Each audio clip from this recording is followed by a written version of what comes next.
Yo, what is going on, YouTube? All right, I'm gonna hold this with my right hand because it's just a little bit better. But today we're gonna be doing something a little different, all right?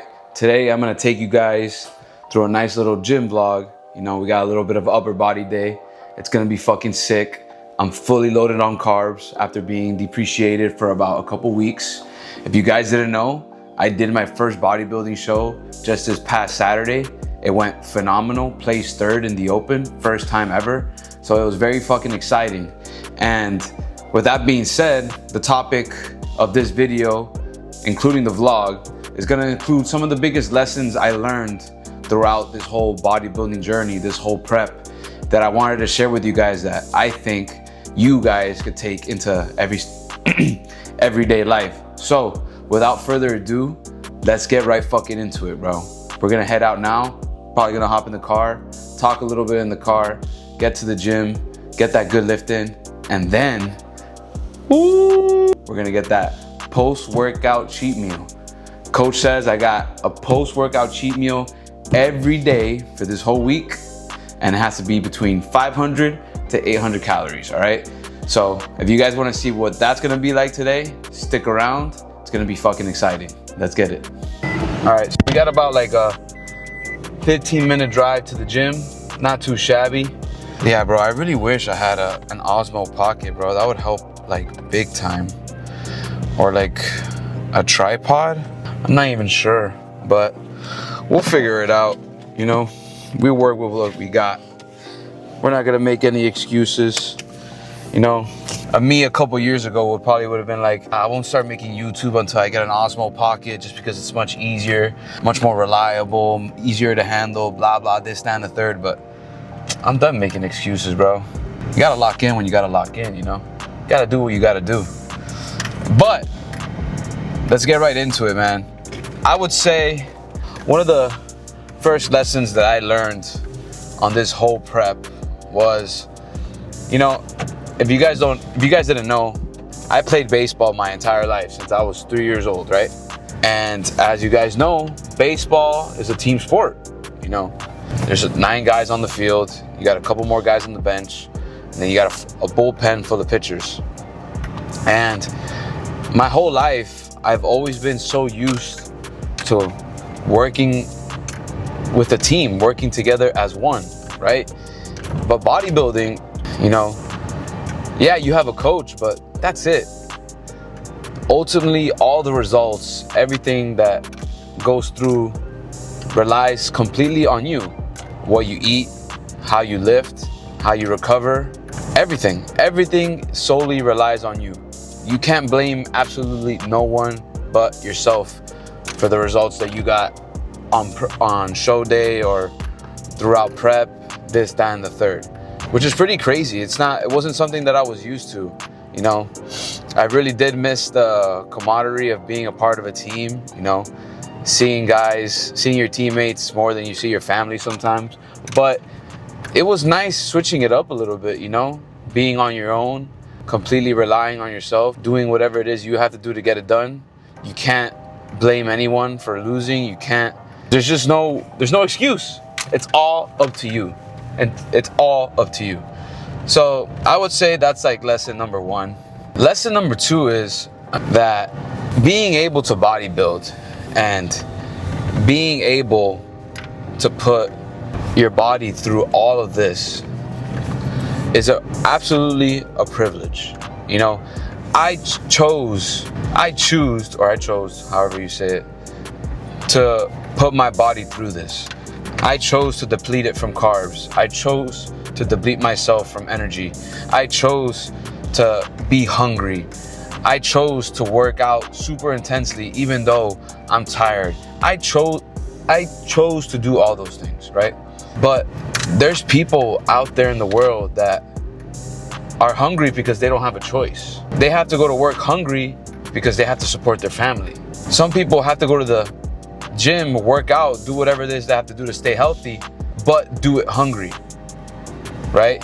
And it's really eye-opening because this is a privilege, you know, like bodybuilding is indeed a privilege. And I think a lot of people take it for granted, not just bodybuilding entirely, but food, being able to eat whatever you want, being able to go to the grocery store whenever you want, being able to work out. Like, there's really people out there that don't have limbs, that can't get out of bed, that need help getting showered, and we're over here fully limbed, fully able to work out, fully able to eat what we want, fully be able to get up whenever, and we complain about going to the gym when there's people out there on their deathbeds wishing they had one more day at the gym, wishing they had one more day to go jog outside, wishing that they could even go outside if they can't, you know?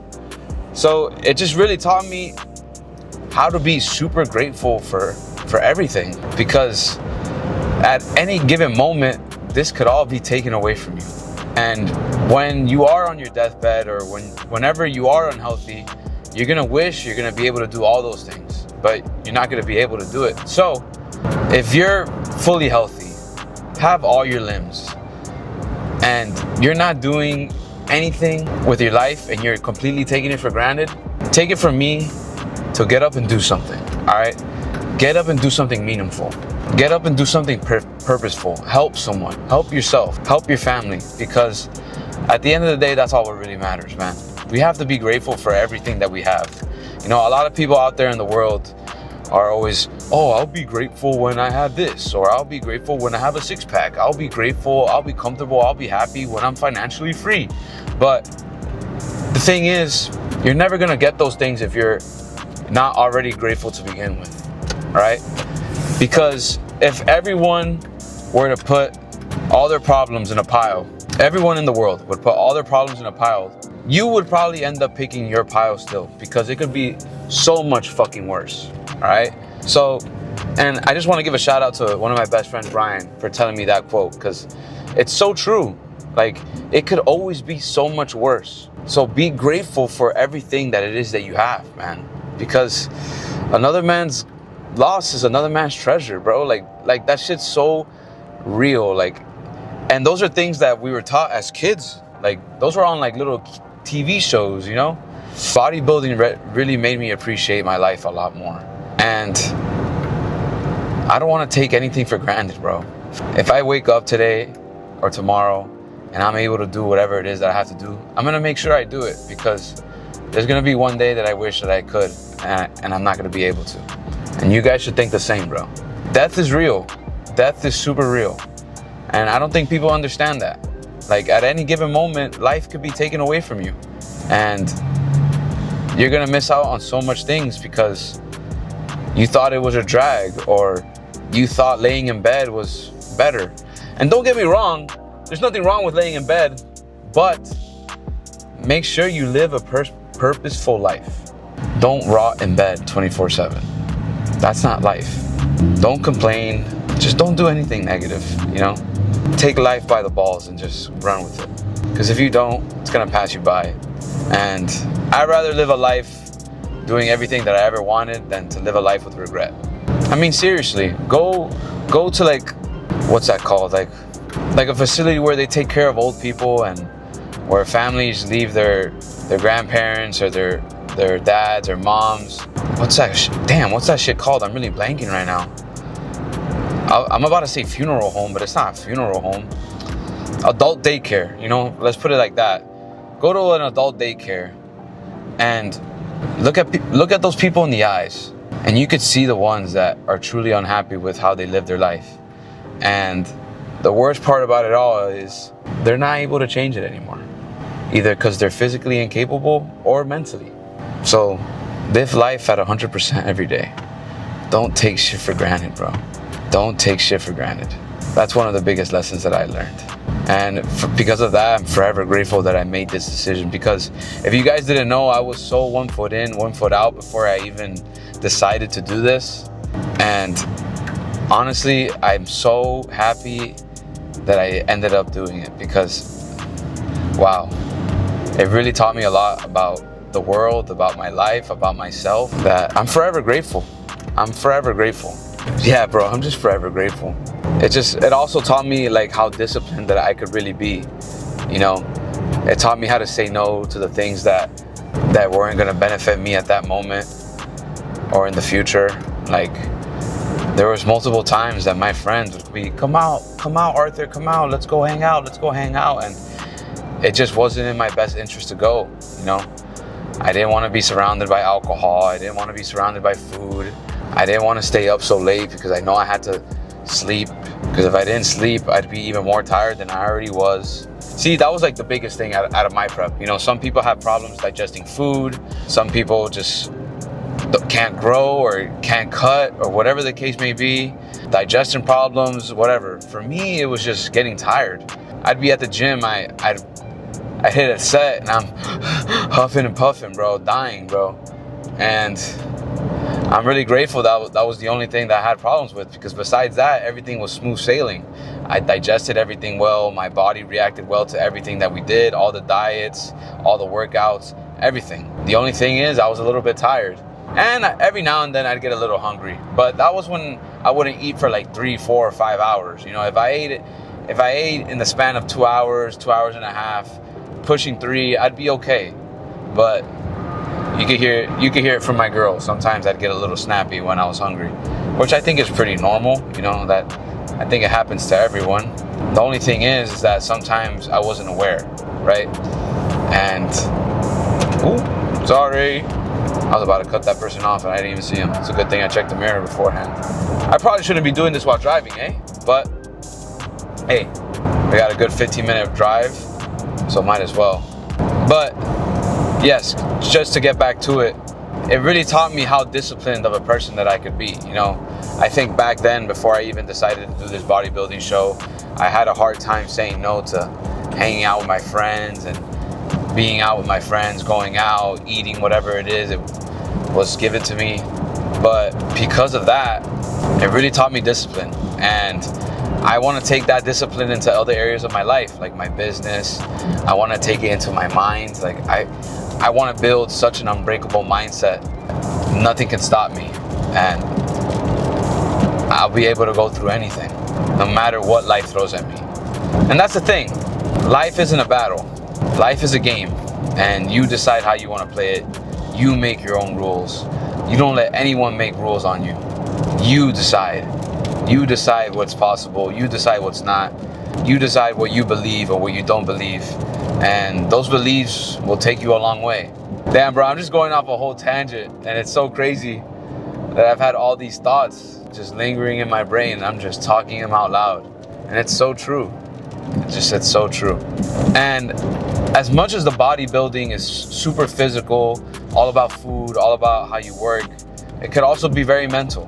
You know, a lot of people don't realize the mental battles that bodybuilders go through. Like, the first thing people think about, like ordinary people like that just work out to work out. They don't really work out for bodybuilding. The first thing people think about is the food. It's like, oh my God, how do you do it? Like, how do you not eat whatever you want? Blah, blah, blah. And it's like, how can I not? You know, if you can control what you eat, I believe you can control a lot of things in your life. If you can control what you eat and your lust, you could control a lot of things in your life. Because a man that is conquered by lust and food and drugs and cheap dopamine is a weak man. It's a man that has no control. A man that has no control over his life. And I was that weak man, you know. I would indulge in all those things, especially food.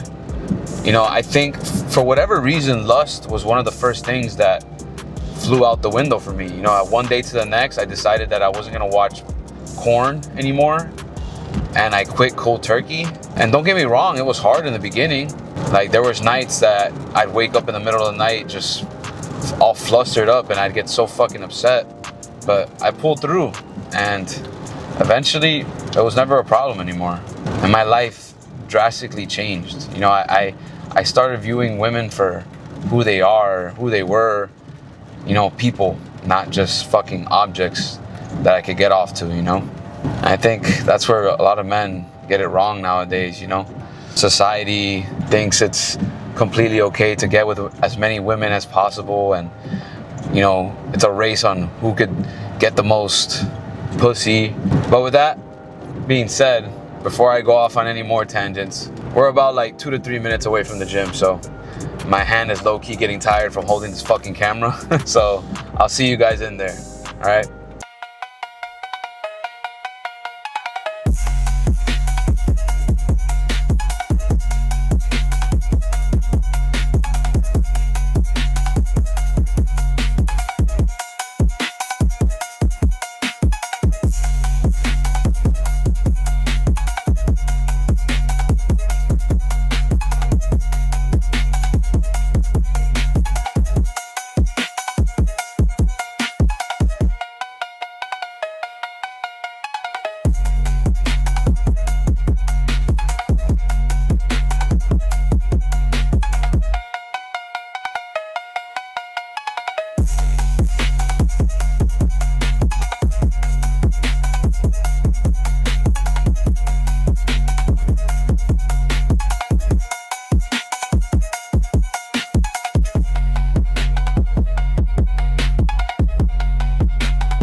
Just got done 15-minute cardio, and it was a great lift. The pump was good. I'm not gonna lie to you guys. I do feel a little fat post-show. It's crazy, that body dysmorphia that you get, you know? From one day to the next, you're in the best physical shape of your life aesthetically, and you just start loading up on carbs again and you get all fluffy. But the abs are still there, so we're all right. That's just my mind playing games with me. And either way, I don't give a fuck. I'm gonna eat my fucking cheat meal, and it's gonna be exciting. Let's look. Ice cream, ice cream. Where's the ice cream section? Ice cream is just gonna be on number 12. Okay, thank you. Starting off. So kiss me. Chocolate caramel brownie it is, bro. Doesn't that look fire? Ooh. Wait, we're missing one more thing. Oh, I'm excited. It's gonna be great. Let me see if I can find it. You know, it's crazy because a couple months ago, I would never thought that I would be walking around a public place, camera out, mic out, fully talking to the camera. But who gives a fuck, right? No one's really paying it that much attention. And if they have a problem, they can leave, right? Ah, there it is. See, like, I consider this a cheat meal. This is like someone's every regular day meal. Package is officially secured. Let's head home and enjoy this thing. It's gonna be lit. I'm so excited. Woo! And here we have it, folks. Didn't use the whole pint, but damn, this shit look good. I'll see you guys in the next one, all right? Hope you guys enjoyed. Like and subscribe for more. Peace.